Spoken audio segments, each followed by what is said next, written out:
Hello, everybody. Welcome to our Soulcast Media live event. If everybody can see me and can hear me, please give me a thumbs up. I always want to make sure the audio and visuals are working. And that's the only way for me to get feedback is when I get the thumbs up and just the yes, everything works. So, again, welcome to our Soulcast Media live today. I'm so excited to see everybody. As we were waiting, I was looking at all the places people are dialing in from. I'm just reading it right now. We have an international audience, which is so exciting.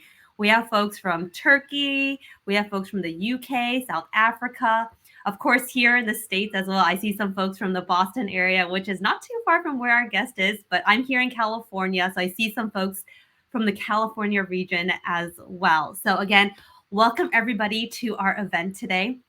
We have a great topic for you all. And the cool thing is, right before we jumped on live, I was looking at how many of you all registered for this event. There are almost 600 of you who registered to attend this event. So to me, it makes me go, okay, this is a topic that people really care about. They want to know, how do you link communications with data storytelling, and how do you do it seamlessly and effectively? So my guest and I, we have so many great tips to share with you so you can walk away feeling more confident if data is something that you work with and it's something that you often present using with. So with that, I want to do some quick housekeeping tips before we get started here. So today's event, it's going to be about 45 minutes long, but in addition to Bill and I chatting, it's also an event where we want to include you, meaning if you have any questions for us, any comments as Bill and I are chatting, please throw it into the chat function and we want to be sure to answer it. So this means if you have questions, and I know your comments can be either on the side or on the bottom, but yeah, just throw it in there as well. I know some are saying, hopefully everybody can still see us. But anyways, okay, so again, it's going to be about 45 minutes or so. So please let us know if you have any questions. Now, a quick introduction of who I am. So for those who don't know, my name is Jessica Chen, and I am the founder and CEO of Soulcast Media. And we are a communications training agency. So we focus specifically with teaching folks things like public speaking, presentation, team communications. And one of the reasons why I started Soulcast Media was because I used to be a person who struggled with communications. Part of it was because, I'm naturally an introvert type. It was hard for me to kind of get out of my shell and really figure out how to express myself clearly and confidently. But because of my job as a broadcast journalist, which I was in that industry for over 10 years, I really had to learn these skills. So fast forward to today, this is something that I teach, and I'm so honored to have worked with a lot of huge corporate clients to teach their teams, individuals, how to speak with that confidence. So with that, I want to get started with this event. And again, if you all have any questions for my guest and I as we're chatting today, please throw it into the chat function. So without further ado, I'm going to bring up my guest here. Let's see. Hey, Bill, how's it going? Hello, good. How are you, Jessica? Good. So for those who don't know Bill, Bill is a data storytelling expert. Now, I don't want to do the intro for you, Bill, but for those who aren't familiar with you and your work, Bill, please tell the folks, we have over 150 of y'all on this call right now. Please tell the folks who you are and the work that you do. Sure. Well, I'm excited to be here and to be talking to everybody. I did see all the people from all around the world, which is always exciting. And I also have to comment, I saw some person who said, I'm from where the Green Bay Packers play. Is that Madison? Is that Milwaukee? No, I'm just kidding. It's Green Bay, Wisconsin. So it's always fun to see how people introduce themselves. Yeah. So my background, yes, I am a data storyteller. So what does that mean? It means that I take data and I figure out how to communicate to people. So that's why this stuff blends together. And communicating with data is a unique, special, interesting thing. I come at it from a very weird direction, as we were talking about it before we came online. I was actually trained as a journalist. And so in a way, it makes sense because I learned how to take complex information and distill it and translate it and then communicate it to people, normal humans. And I learned data along the way, and I learned design along the way and programming along the way. And suddenly I found myself doing this very interesting weird little niche universe of work. But I love it. It's really fun and interesting because I get to work with my left brain and my right brain all at the same time. So I also teach, data visualization specifically. I teach presenting data. Also, one of my newest courses on LinkedIn is about presenting with data. So, it's a topic that I'm very passionate about, which I'm sure will come through in today's conversation. Well, thank you so much, Bill, for being here. And yes, Bill, as you mentioned, right before you and I jumped on here, you and I were chit-chatting behind the scenes here. And Bill, you said that you started as a journalist. And of course, I started as a journalist too. So instantly, we already had that connection. I was like, because I get it. As a former TV journalist, we always had to take dense data, things that were, in very specific niche industries. And then we had to always ask ourselves, okay, how do I take this and how do I simplify this concept so that anybody really can understand it? So I think our topic today is something that I care about really deeply because I know for a lot of people, it's not always so instant or second nature of being able to take complex ideas and simplify it. So I kind of want to start with that as our jumping off topic. So, Bill, how do you go about approaching taking massive amounts of data, topics, information, and how do you even go about communicating it to people so they understand? What's your approach here? It's a great question. I've actually broken it down into a very, very simple process. It's 4 steps. And the 4th step is execution, actually creating whatever it is you're creating in tools. And forget about that. The tools are easy. The harder part is the first 3 steps. The first step is not really hard, but it's something you have to remind yourself to do, most people. And it's all about knowing what to focus on. Because, you have a giant pile of data. If you literally just picked up that giant pile of data and put it down in front of your audience, well, you're not helping them. You're not communicating. You're just making them into, asking them to analyze the data, et cetera, et cetera. So you have to, as you said, translate it, filter it, focus it, aggregate it. And you can look at 3 things to do that. The first thing, and by the way, I came up with a series of terrible acronyms to remember the 3 things. You won't remember the acronyms, but you'll remember the 3 things. They're called the KWYs, okay? KWY, which rhymes with a Y, so that's why they kind of make sense. So the first KWY is QUIDIS, okay? Terrible acronym. But it stands for know what your data is saying. In order to communicate data, you have to understand your data. And to your point, no matter what you're communicating, whatever it's a big complex concept, you have to understand it to communicate it. And that's obvious, but especially with data, people are like, I'm math phobic, I'm afraid of the numbers. Mm-hmm. You have to understand it to some degree. It doesn't mean you have to be a data scientist, but you have to get it enough to communicate. So that's number 1. Second area of focus. You have to know what your audience needs to hear. Quianth, okay? Your audience is the key, right? Communications is all about the audience. It's not a one-way thing. You're not shouting into the void. There's someone on the other side of that, and they're the ones who need to understand. So you have to be obsessed with what they really need from that information. And then the third focal point is knowing what you really want to say. Corwitz, okay? So these are like 3 legs of a stool. You have to understand your data. You have to really understand your audience and what they specifically need from that data right now, and maybe even what actions you think they're going to take with that data. But you also do have a point of view on that data. Now, these things blend together a lot. Like what your audience needs to hear is probably very tightly related to what's going on in the data. What you want to say better be related to what your audience needs to hear, et cetera, et cetera, et cetera. But those are the 3 legs of the stool. If any one of those fail, if you haven't thought through all 3 of those very strategically, the whole thing is going to fall apart. So that's the first thing. The second step in the process is to think of how to then organize those things once you understand them into a narrative structure that's going to work for an audience, which we can talk more about later on. And then the third thing is to create visuals that are impactful and compelling and that make it easy to grasp those difficult concepts and or data in a way your audience can really wrap their head around. So that's a fairly quick, high-level view, but the QUYs are really key. If you nail those, every single decision you make later is easier to make because it always circles back to those are like your strategic guardrails, essentially. So you definitely just dropped some what I call golden nuggets. And hopefully those who are listening and watching right now, you're able to remember. And from what I took down. I was actually also writing down. I was like, okay, this is what Bill's trying to say here. It's like, okay, when it comes to data, you first have to be able to really understand and be able to kind of sort of process this amount of information. And then from there, you then have to think about your audience. What does your audience care about? What is it that they need to hear? And then from there, you can then start compiling your quote unquote communications, right? How am I going to put all this information together, and how am I going to almost transfer it to whoever it is I need to let them know, whether it's your team, a specific person, a large audience.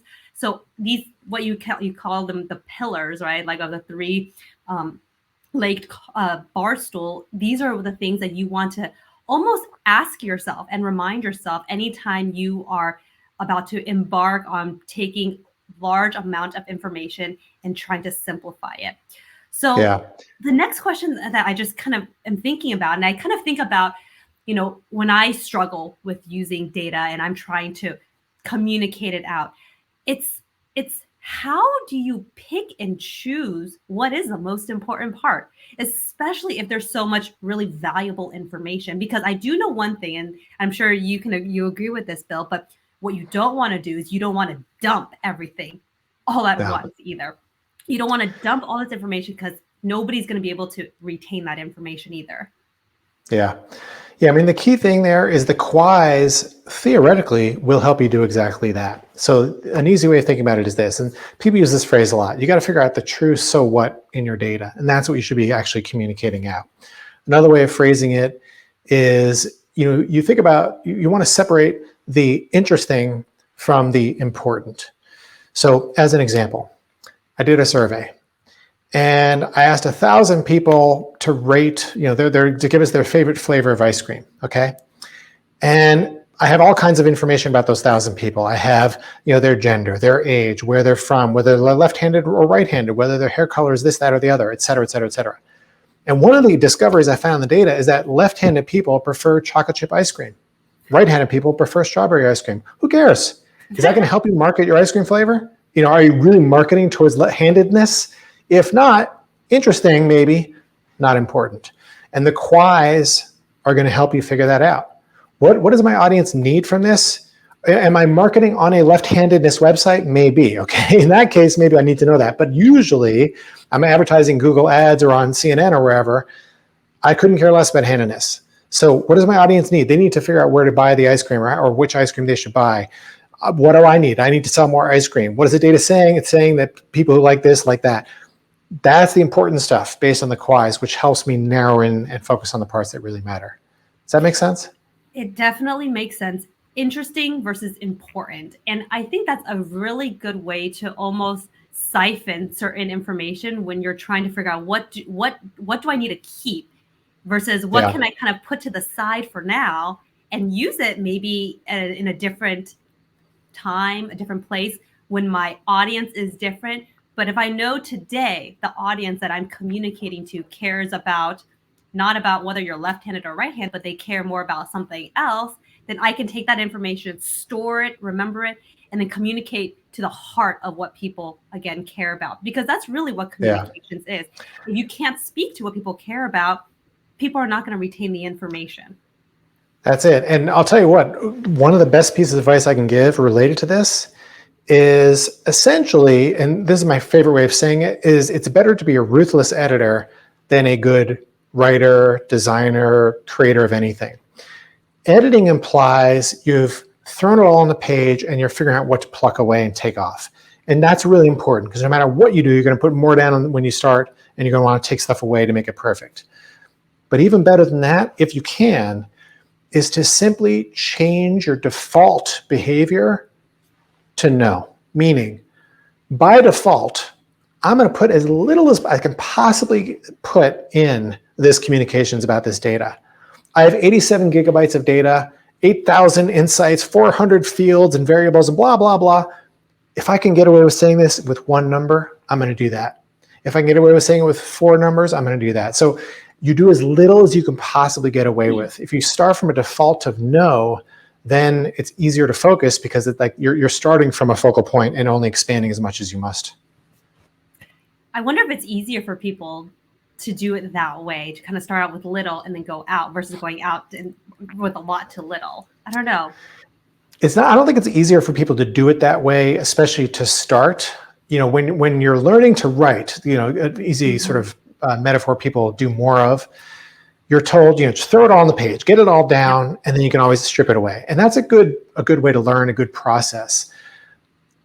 But if you change your inner default to no, even as you're getting it all down, you're like, well, that sentence is terrible. I'm definitely going to go back and scratch that. Like, you get a really good instinct for, even as you're doing it, knowing what's really not helpful or important.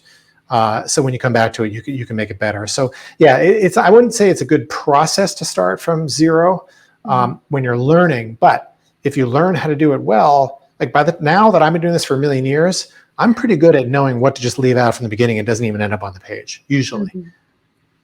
So I want to do a quick reset for those who are actually just joining right now. So I'm here with my friend Bill, and we are talking all things communications and data storytelling. We just scratched the surface of this topic, and there's so many other questions that I have for you, Bill. But for those who are just joining for the first time, welcome right now, Bill. We have over 175 folks who are dialing in from around the world listening to our chat. So again, thank you all for taking your morning, your evening, your afternoon, wherever it is you're dialing in from and listening to this topic. So, Bill, one of the other questions I had for you has to do with what's also on our topic, which is the storytelling. The storytelling part of data. What does that even mean? Let's just start there. What is it? So, it's similar to what I was talking about before. You don't just take a giant pile of data and throw it at your audience and hope they can figure it out. No, you aggregate it, you summarize it, you figure out your whys, what's important to focus in on. Okay, that's a good start. But it is well known that humans are wired for story. If you put someone in an MRI machine and you watch their brain and you just list off a bunch of facts at them, the keyboard is silver, it's sunny outside, the water is wet, I had soup for lunch. That was a terrible story. And what happens when you do that is that the language portion of the brain lights up. If you actually make it into a story, and boy, how am I going to connect all those things into a story? I don't know. I was sitting typing a letter to my cousin at my silver keyboard while I was eating a lovely pea soup at lunch today.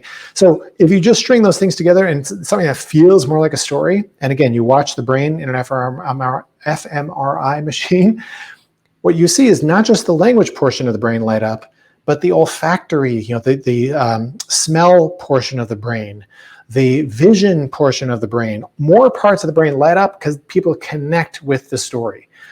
Who cares? Well, we care because the more parts of the brain that are active in responding to this content, the better that person is likely to remember and understand what you're telling them. So human beings are wired for story, end of discussion.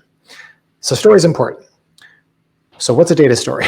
A data story is taking that pile of data, taking those aggregated insights, taking that stuff, and not just regurgitating it, 42% this, 67% that at people. That's a bunch of facts. No, it's, we did a survey and we found that 82% of people prefer strawberry ice cream to vanilla ice cream, which leads us to believe that ... It can be as simple as language that creates a flow. And by the way, what is a story? I have two very simple ingredients for a story. Number one, and by the way, I was an English major for college, so I learned all kinds of useless stuff about stories that I'm not even going to talk about because none of it matters for our context, okay? Two things. Number one, a story is a linear experience. So yes, this, and then this, and then this, and then this, and then this. There's no such thing as a nonlinear story. So that's number one. Number two, what is a story? It's a linear experience that flows. I don't even have to define flow. You know flow when you hear it. The keyboard is silver, ice cream is red, the sky is purple. That's not a story. That did not flow at all.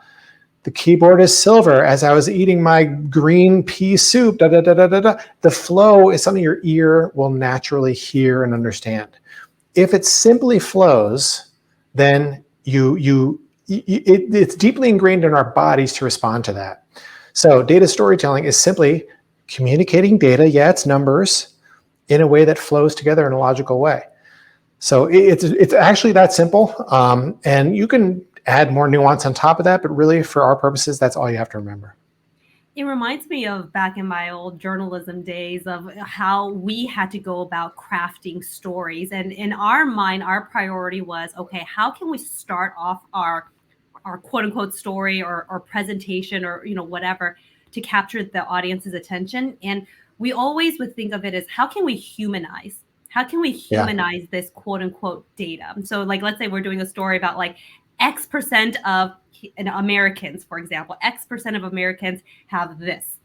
Instead of just saying like all these data and facts about the statistics, we may find that human that fits into this quote unquote statistic or data and have them share their experience, have them share their feelings. And then that almost Yeah. puts a face to that number. And I found that that's very powerful. Is that something that you can resonate with, Bill? Totally. Yeah. And that's the thing, that in addition to that, stories are linear and they flow. There are a bunch of different storytelling frameworks, different ways of telling stories. One of them is, what I call the make it human story. Let me tell you about Susie Jones, and then we'll extrapolate to the statistics that she represents. Another type of story is just a purely chronological story. This happened, and then this, and then this, and then this.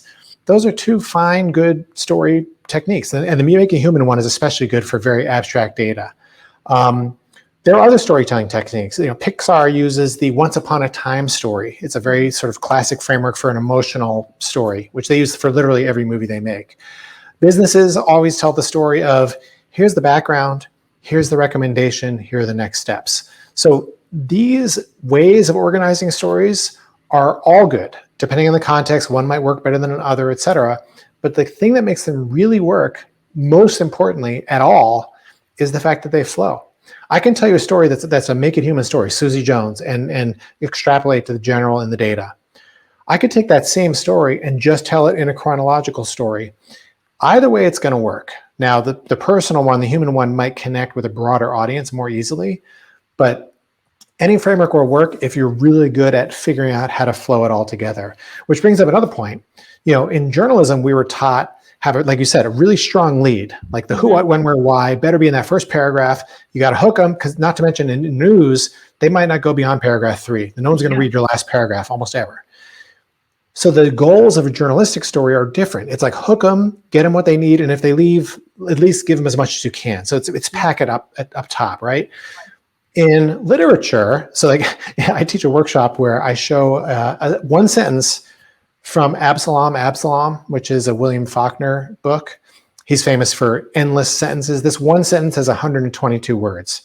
He goes on and on and on and on and on, all about this. This person is in this room and it's super hot, and it just goes on forever.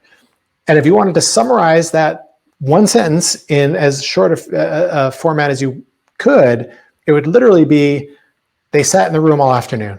But it's 122 words to say that, because that's literature, right? That's art. The nuance and the beauty and the language is very different. The goals are different. In data storytelling, we tend more towards the journalistic side, tend to be a little bit more brief, a little bit more to the point.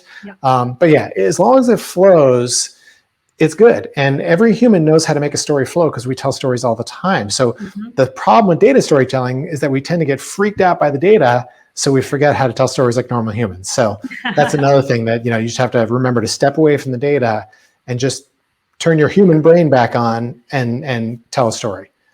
One of my favorite tips, and this is a tip that I share with all my clients that I work with, whether it's one-on-one or to big corporate audiences who are trying to speak with more clarity, is to just go back to the basics and just ask yourself this question. What's the point I'm trying to make here? What's the point I'm trying to make with X amount of information? And just asking that one powerful question, whether that's, if you need a reminder, just even writing it down on a Post-it note, place it next to your computer, and just always remember to glance down at it whenever you're feeling overwhelmed with information. What's the point I'm trying to make here? Even in the middle of doing our presentation, because sometimes people can get quite long-winded. They start to repeat themselves. I always remind them, okay, if you ever find yourself getting to that point where you're starting to be like, okay, I'm repeating myself, go back to, okay, what is it that I'm trying to say here? And that's a good way to reset with a lot of data as well. And you should be constantly resetting, because And that's the whys again, by the way, because you think of those things at the very beginning of the process. Then you're into the storytelling part. You're putting that narrative together, and it feels like the story's wandering. You're like, wait, what's it? Oh yeah, let me go back to those whys again. What am I trying to really say here? What does my audience need here? And then when you're doing the design, the visualizations later on, you're constantly circling back to that one question or those three questions, because they will keep you on the rails. They will keep you going forward. If you don't, then that is when you go off on tangents, and then suddenly you're in the middle of nowhere, and you're like, I don't even know where I am. I don't even know who I am anymore. So you Where get am completely I? lost. Where am I? Yeah. So I think it's it's a good reminder that if you yourself can see that you are being a bit long-winded, is to again always do that reset. So one quick thing that I want to mention to everybody. So I know a lot of us are dialing in from folks from places from all over the world, but I'm also curious.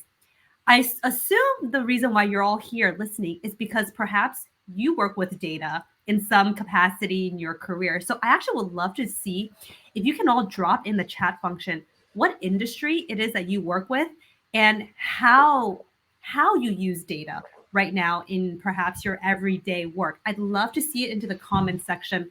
Whether you are in the finance industry or you're in the tech industry, I'd love to know, do you use data in your everyday work? How is it that you use data? And even, hey, if there's certain challenges that you are experiencing when deciphering, when aggregating all this data, throw it into the chat function. I would love to kind of read what is it that everybody's experiencing, because again, this is about data storytelling and communications. So, And by the way, to that point, you were a journalist. I was a journalist.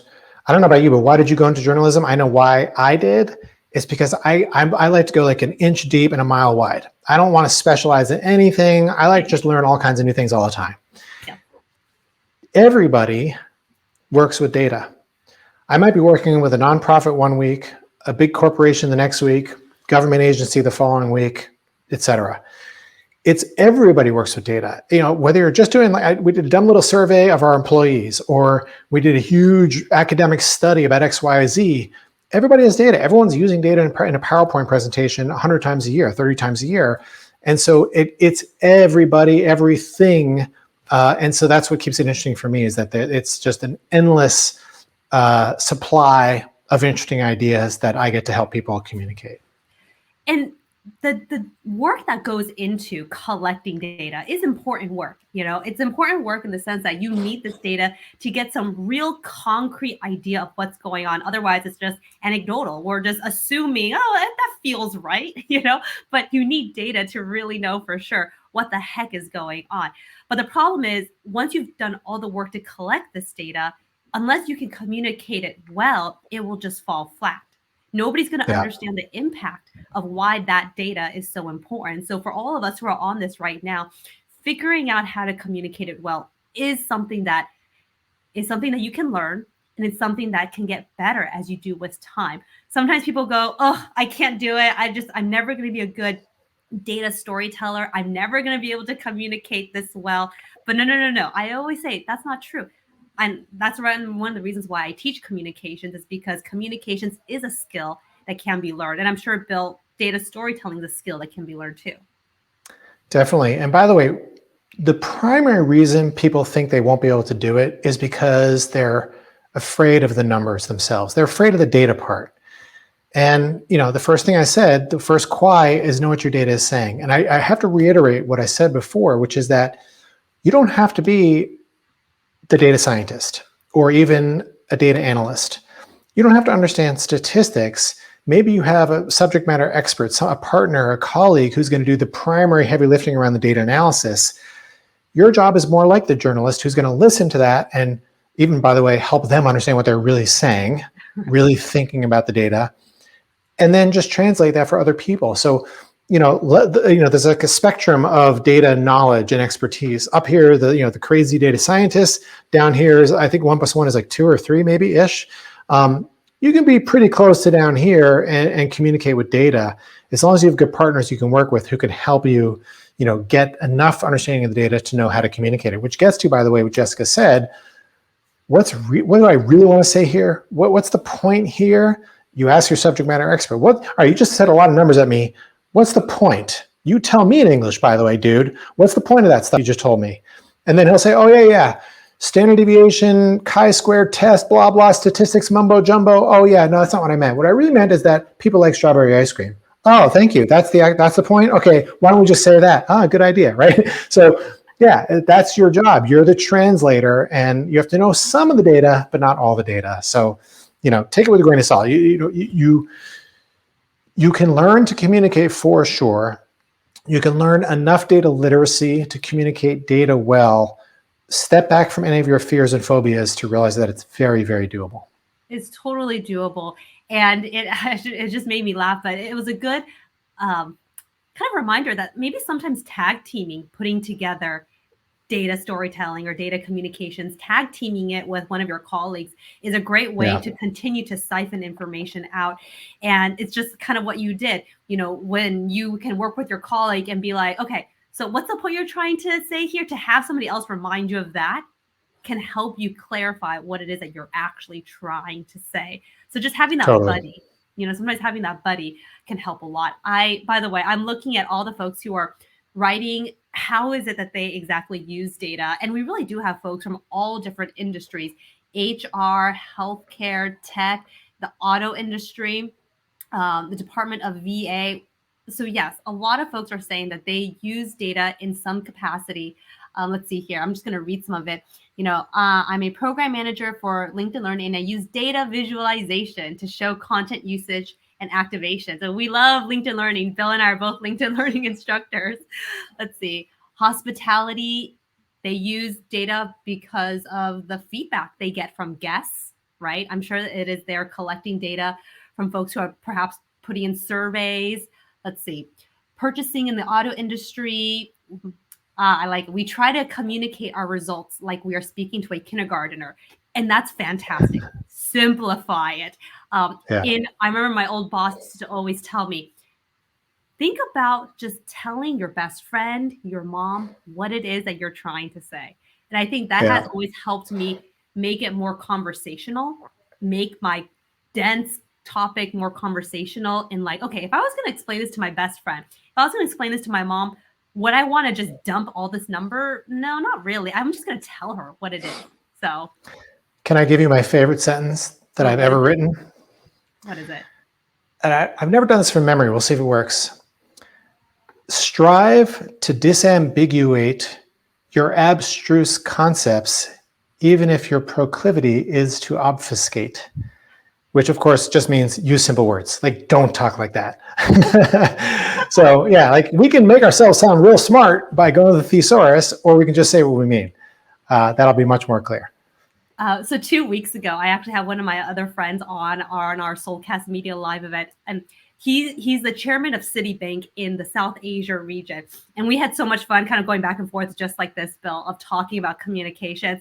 But he said it as well. He just says, "Please keep your communications simple," because Yeah. he, as the boss, gets lots of people coming up to him and trying to use all these complex vocabulary words to try to sound smart and try to impress him. But he also has to be like, okay, hold on. Can you just tell me what is it that you're trying to say? And I think that's a great reminder that regardless of your industry, regardless of your level, people want simple. Yeah. Well, it's funny is that people talk that way, when they're talking up, like, management structure, or when they're, publishing it in like a public way. Yeah, we have this need to feel, it's sort of like to sound smart, and it's definitely also like a CYA thing. You need to sound professional, come across in a certain way. And, yeah, listen, Hemingway, one of the greatest American writers of all time, didn't use a single SAT word in his entire corpus, probably. So keep it simple, straightforward, absolutely is the way to go. I'm reading some of the comments that are coming in about, how folks are using data in their everyday work. And this one just made me laugh, Maria. So without data, people won't give you money. But without a story, people don't understand why numbers are important. True. Yeah, I like it. Data is convincing, right? Data is what you can really kind of put that nail in and be like, okay, I get it. But it's the stories that can be like, oh, I understand that pain. I understand that frustration. I Yeah. understand that pain point, right? Although, it's really funny.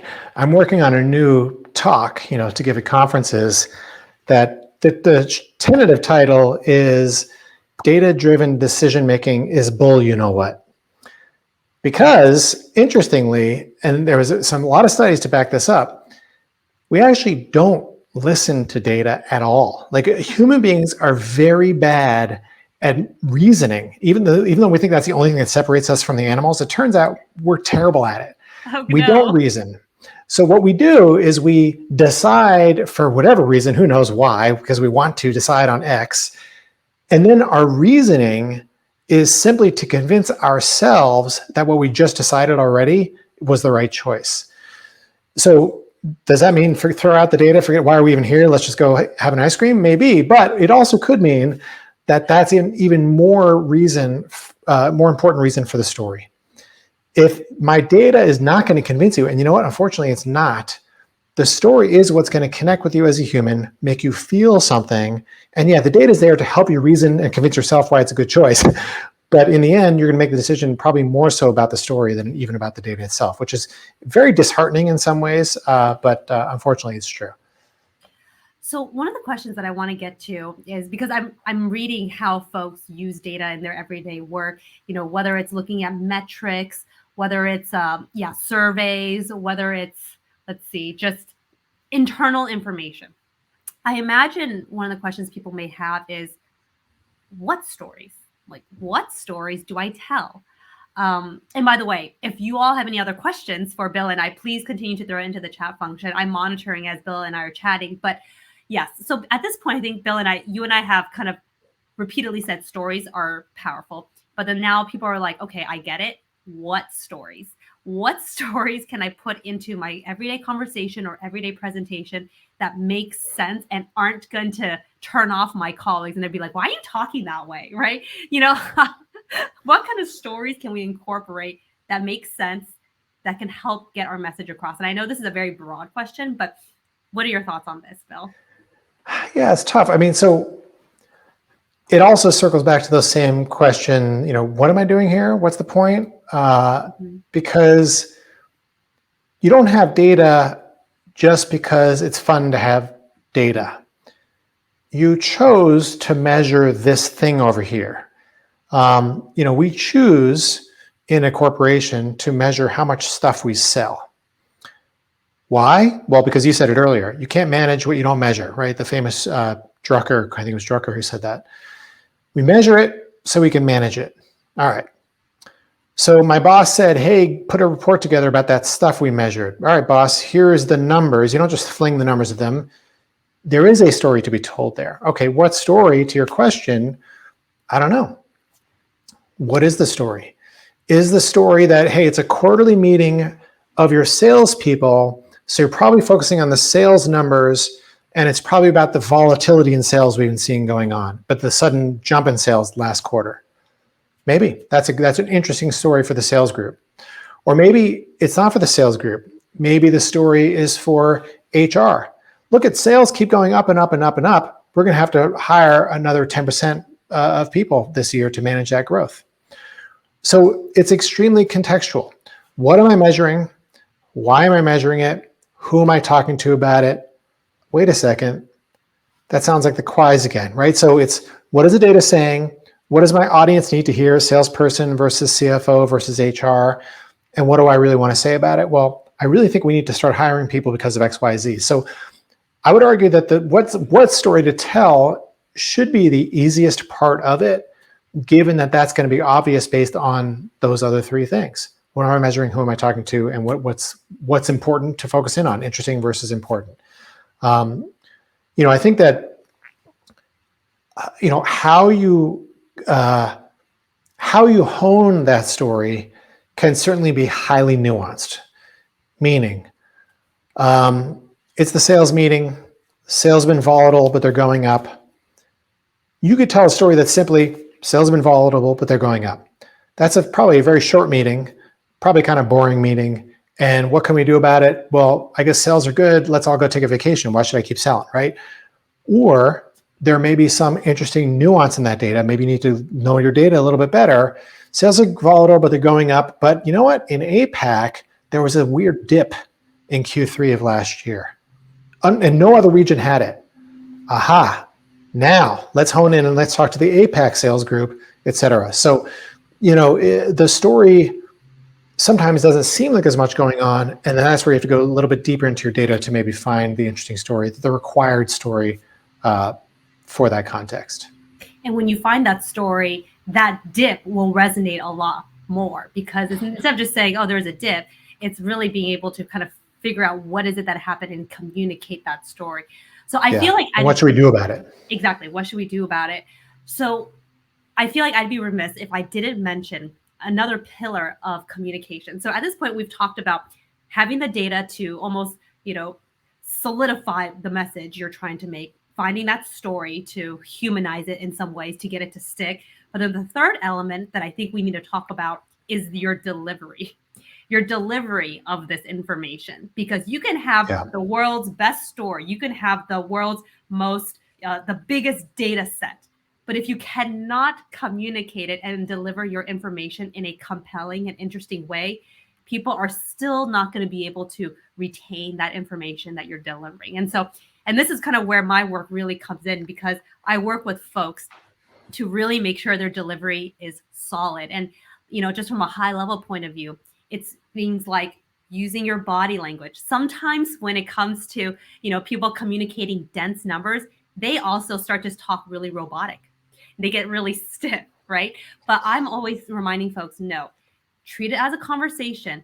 Even though you're doing a presentation, just tell the folks what it is that you're saying. Be mindful of your delivery, use your hands, use your body language, have some variety in your tone of voice, lean in, go out, speak louder, speak softer, speak faster, speak slower. That's really the art, I think, of communication. If you can marry all these three things, your data, your stories, and you can nail that delivery, oh my gosh, you are world-class communicator, in my opinion.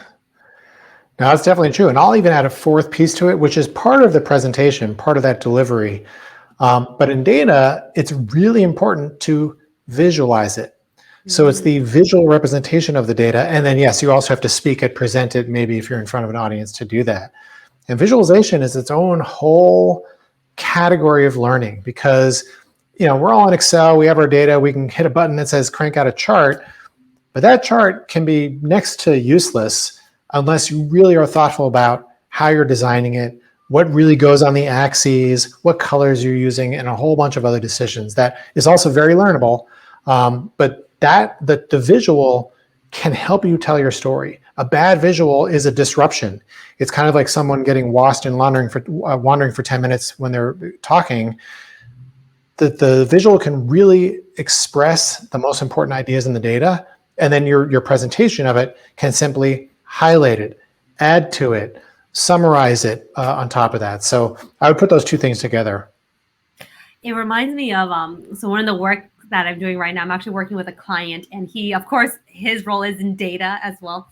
And we were going over one of his decks that he put together, and he does a lot of presentations talking about the data that he collects. And actually, I remember when I was having him review it with me, he really was just kind of like reading it off one by one on his deck. And it was just like numbers, very typical numbers, all one after the other. And I was like, okay, hold on.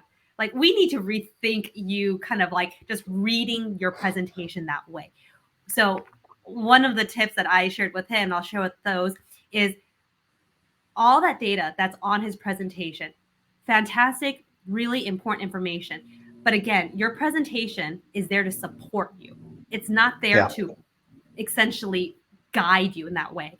You use it as a reference point to like say, oh, by the way, if you look on the left-hand side, you can see that data says this. But really, the focus should be your communications and how you're expressing that data. That's really the most important. So I don't know if you have anything else to add there, Bill. Yeah, 100%. I mean, so this is where I'll come back to the phrase I used earlier. This is where defaulting to no is really important, because I have a chart and there are 42 dots on a scatter plot, and I labeled every single one of them. There's numbers all over the place. Now your audience is reading them, ignoring you. They're not even listening to you. Or you're reading them, God forbid, and now like everyone's fallen asleep. No. How about if you labeled none of them? Or maybe that one dot over here, that's the important one, Maybe you put a big circle around that one and a big box and you label just that one. Now it's supporting you telling the story you're telling, and you're not distracting them with 999 other things on the screen that are just purely a distraction. So yeah, you have to help people focus, including in how you create those visuals. And the more information on that slide, the less they're able to focus, and the less you're able to focus. You need to concentrate on telling your story. You should never be reading your slides. Less is more. Yeah. Absolutely. So, by the way, Bill, you and I have been chatting for close to an hour now, and it's just flown by. Yeah. And first of all, I just want to thank you for spending I know it's your afternoon over there with us. But as we start to wrap up here, what are some, I like to call them golden nuggets, what are some golden nuggets that you'd love our audience members, the over 150 of y'all who are still on this with us right now, to walk away with? For them to think about, okay, when I get off this, webinar, I'm going to go back, I'm going to do some work. But what can I remember when it comes to working with the data? So, what is some golden nugget you can kind of share with our folks when it comes to communicating and data storytelling? I'll summarize the key ones I think that I said already. Number one, the whys. If you step back from your data and you just think about those three things, what is the data saying? What does my audience need to hear? And what do I really want to say about it? Those three things, if you really figure them out, every single thing you do after that is going to be better. And constantly circle back to it, as you said, Jessica. Second golden nugget, I would say, is after you've figured that out, it's time to really think about that story, putting it together. Remember that stories are linear experiences that flow. Say it out loud to yourself. That's the tip that I usually give people is, I'm doing a data presentation. It might be an hour-long presentation.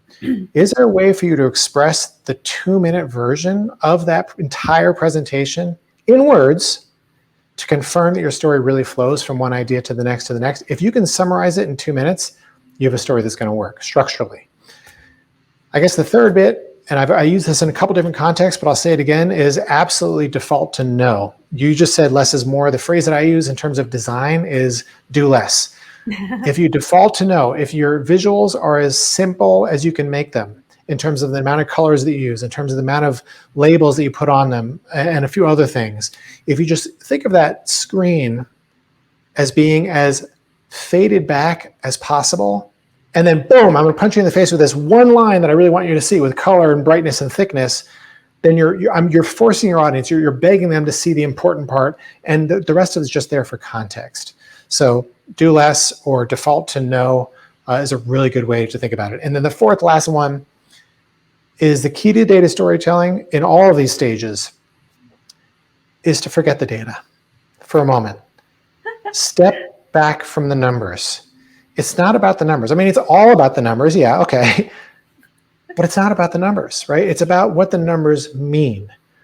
People prefer strawberry ice cream. Got it.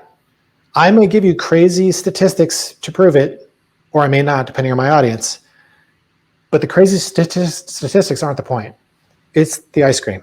So focus on the ice cream. I guess that's a weird golden nugget, but I think that's it.